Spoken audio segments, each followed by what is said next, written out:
Boa tarde, pessoal. Bom, essa é uma tentativa de fazer agora usando a folhinha como um quadro aqui, né? Desculpa, o desenho não ficou muito bom, mas uma tentativa.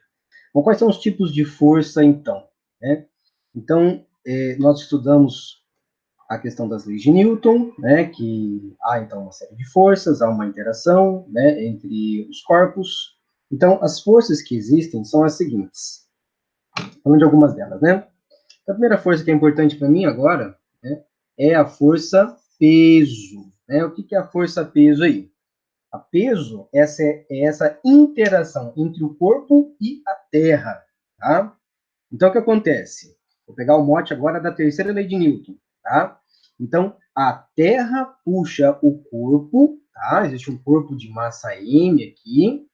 Então, a terra puxa este corpo e o corpo puxa a terra, tá? Com, né, uma mesma intensidade, que é a intensidade da força peso. A força peso tem módulo, tá? Igual a massa vezes a gravidade. Ó, dá uma observada aqui, ó. Massa vezes a gravidade. A direção dessa força é sempre radial, tá? Pensando aí no círculo radial. Radial pode ser apontado para o centro ou pode ser apontado para fora do centro, tá? Então, a direção radial e o sentido é para o centro. Porque, professor, peso é para baixo. Bom, aí você se recorda do pessoal que está do outro lado do mundo, né? Para baixo, o que é para baixo? Então, é como se toda a massa da Terra estivesse concentrada no centro, tá? Força-peso tem essa relação de ação e reação, tá bom? Tem essa relação de ação e reação. Outra situação aqui é a força normal, tá? Chamada, né, de reação normal ou normal de compressão, tá? O que é essa força normal? Quando eu coloco uma caixa em cima de uma mesa, tá? Caixa sobre a mesa, a caixa faz uma força na mesa. A essa força nós chamamos de compressão, tá? Chamamos de força normal. Tá? Essa força normal, tá? Essa força normal aí, ela tem esse nome normal porque ela forma um ângulo de 90 graus, lembra lá? Normal, perpendicular, ortogonal, são termos aplicados a retas e a vetores. Tá? Então aparecem aqui. Tudo isso quer dizer que forma um ângulo de 90 graus. Tá? Por que a gente fala em reação normal? Porque é como se aqui embaixo fosse a ação, tá? E aqui em cima, então, é a minha reação. Porque quando eu estudo a força normal, eu verifico a caixa e não a mesa, tá? Então, nós temos o seguinte: nós temos que a normal de compressão seria a ação e a reação, né, seria a força de reação normal. Professor, isso não tem uma ligação com a força-peso? Você apresentou, inclusive, os dois bem pertinhos um do outro. Tem sim, uma ligação fortíssima com a força-peso. Por quê, professor? Bem, a ligação aqui ela é fortíssima pelo seguinte: quando eu tenho essa mesa, esse bloco em cima da mesa, existe também aqui atuando a força-peso. Só que a força-peso é uma relação com a terra que está aqui embaixo,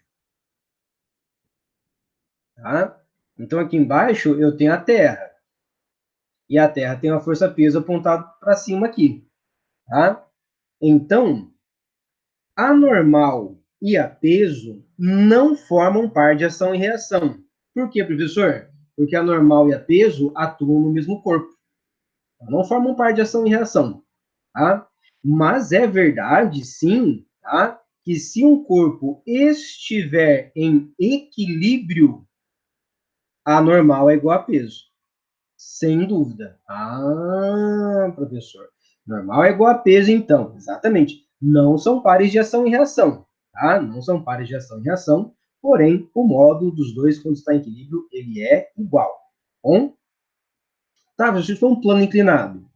Deixa quando chegar plano inclinado lá, tá bom? Quando chegar um plano inclinado, Aí a gente acaba resolvendo isso com vocês. Bem, uma outra força importante aqui que surge é a força de tração, tá? Força de tração, gente, dificilmente vai, né, chegar até vocês de forma sozinha, tá? Mas é um tipo de força, tração. A tração atua sempre quando? Quando eu tenho cordas. Se tem uma cordinha, vai ter uma força de tração, tá? Bastante importante quando eu tenho corpos ligados por cordas, tá? Se eu tenho um corpo A colocado aqui, ligado por uma corda a um corpo B, e aí eu tenho uma força aplicada, uma certa força F aqui, professor, lembrei. Então tem uma força de tração entre os dois aqui, isso mesmo, tá? De novo, é ação e reação, tá? Por quê? Porque o corpo A puxa o corpo B e o corpo B puxa o A, tá? Então, uma traçãozinha é igual ali entre os dois, tá? Vai perdoando o desenho que não tá muito bonito aí, tá? Saudades, quadro, saudade de giz colorido. Também tenho saudade de vocês, inclusive. De vocês bastante. Diga-se de passagem. Força elástica aí. Força elástica, eu tenho uma mola, né, que inicialmente aí está relaxada, tá? Está relaxadinha. E o que vai acontecer? Eu faço uma deformação. Ou eu vou comprimir, ou eu vou esticar. Distender, esticar, né? Comprimir. Só que nos dois casos eu tenho uma deformação da minha mola, uma deformação X, que eu chamo aqui, tá? Uma deformação X. Então, eu posso calcular essa deformação. A força elástica é igual a constante elástica K, tá? Constante elástica aí, que é dada em Newton por metro, vezes a minha deformação, tá? Vezes a deformação. Bom, o que vai acontecer aqui é que essa força elástica, ela é uma reação também. Por que uma reação, professor? Porque é uma força externa que vai apertar, né? Como é uma força externa que vai apertar ou puxar a minha mola, essa força recebe um sinal negativo aqui, tá? Força elástica é menos kx. Não são muitos os exercícios que cobram essa questão do sinal de vocês, tá? Não são muitos. Mas, eventualmente, pode surgir, tá? Eu devo ter em mente que essa força elástica, ela é uma força que está buscando restauração.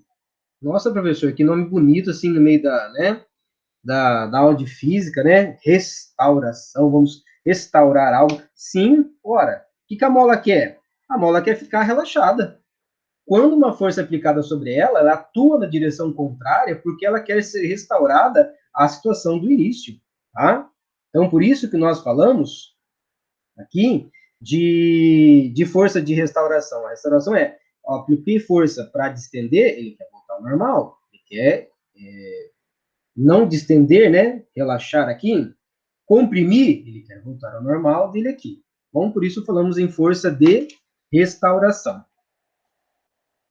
E por último, falando das forças, um comentário breve aqui sobre essas forças, né? A primeira força é a força de atrito.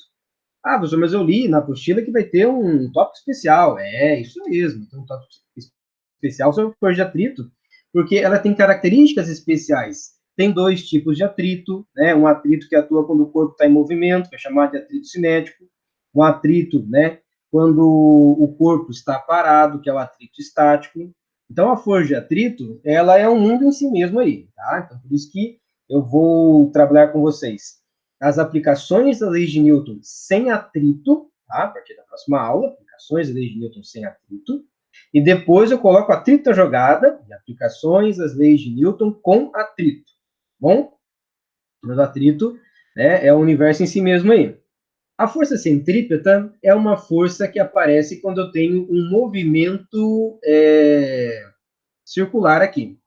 Quando eu tenho um movimento circular, vai surgir o quê? Vai surgir uma tal de velocidade tangencial Só que o vetor da velocidade tangencial, ele muda ao longo, né, da situação aqui, ao longo do movimento. Quem que vai fazer essa mudança, professor? A força, porque a força consegue mudar a velocidade. Não só mudar o módulo da tangencial, mas consegue mudar também a direção e sentido, essa velocidade tangencial. Tá? Só que tem uma coisa aqui que surge. Você já deve ter escutado, né? Deve ter escutado aí falar de uma tal de força centrífuga. Ih, professor, mas o senhor falou que isso aqui não existe. Eu já perguntei para o senhor algum dia já, e o senhor falou que isso não existia. Era uma força fictícia. Não é que ela não existe. É forte dizer que algo não existe, eu comentar sobre ela, estudar e ter uma aula sobre ela, inclusive, né? A força centrífuga, ela aparece quando eu tenho uma situação de um referencial não inercial. Ô, professor, o senhor voltou lá agora. Eu preciso de coisas da frente para entender melhor as leis de Newton, tá? Então, o que é um referencial inercial? Um referencial inercial, eu tenho dois corpos, A e B. Um desses corpos, obrigatoriamente, está em MRU ou ele está em repouso, para que tenha validade as leis de Newton. Tá? Isso é um referencial inercial. Tá? Referencial, estou comparando dois corpos, né? Analisando o movimento, e um deles está em MRU ou está em repouso. Só que existe o referencial não inercial. Ah, professor, o não inercial. O não inercial é aquele pelo qual não vale as leis de Newton? De forma bem simples, é mesmo, tá? É isso mesmo. Só que aqui eu tenho corpos que estão acelerados, tá? Os corpos estão acelerados, não está em RU, não está em repouso, e isso faz com que a dinâmica do meu movimento mude totalmente. Num movimento como esse, por que eu coloquei aqui esse assunto? Num movimento como esse aqui, circular, você pode interpretar, da primeira maneira, imagine você está dentro de um carro e o carro efetuou uma curva. Você pode interpretar, né, passando por essa aula de física, que o que está acontecendo é que você está sendo comprimido contra a porta porque você está querendo sair pela tangente, tá? Ou, tá? Se você pensa no referencial não inercial, que é justamente o referencial do carro, tá? Do carro aí, e aí você está recebendo uma força que está te empurrando para fora. Porque para o carro, você está indo para fora. Você está com uma força aqui, ó, na direção contrária. Então, essa é a força centrífuga. E eu faço um convite a vocês a estudarem um pouquinho sobre isso, tá? A ler um pouco sobre essa tal força centrífuga. Eventualmente, pode, né, lembrar ao pessoal que vai, talvez, para uma UEM da vida, né, um PSS do EPG, que são provas mais teóricas. Então, pode ser que isso caia para vocês. São Paulo, não preciso nem dizer, né? Então, tomar um certo cuidado com esses referenciais inerciais e referencial que não é inercial. Professor, estou fazendo uma pesquisa rápida aqui no Google, fala que todo referencial inercial está errado. E referencial inercial não existe. Lembra aquela história de que a nossa vida é uma mentira? Então, quando eu falo das leis de Newton, né, toda a validade, eu considero a Terra parada. Eu considero a Terra totalmente parada. Só que a gente sabe que não, a Terra está em movimento circular, em torno do Sol, em movimento em torno dela mesma, um movimento de rotação. E isso faz com que as coisas mudem, tá? Vamos pesquisar um tal de pêndulo de Foucault, tá? Nesse pêndulo de Foucault, ele vai ter o seu movimento alterado por conta do giro da Terra. Foi o primeiro experimento aí que verificou que a Terra gira, tá? Um experimento aí que, olha, não dá para contestar, a Terra gira mesmo, né? A Terra não está parada. Então, quando eu falo de referencial inercial, eu estou falando de uma situação que é ideal, idealizada. Na verdade, não existe também, tá? Bom, mas fica para uma próxima aula. Temos as outras forças, eu coloquei 2 estrelinhas aqui, porque são estudadas de forma separada também. A magnética, a gravitacional e a elétrica. O que eu queria colocar de novo aqui para vocês é que a magnética e a elétrica, elas têm uma intensidade bastante elevada em distâncias curtas. E a gravitacional tem uma intensidade baixa, mas as distâncias são enormes. Mas ainda assim ela atua e é a única força que nós não conseguimos sair de perto dela, porque ela é bastante alta. As interações gravitacionais estão acontecendo a toda hora e a todo instante, porque tudo tem massa e tudo exerce uma força gravitacional. Bom, até a próxima, pessoal.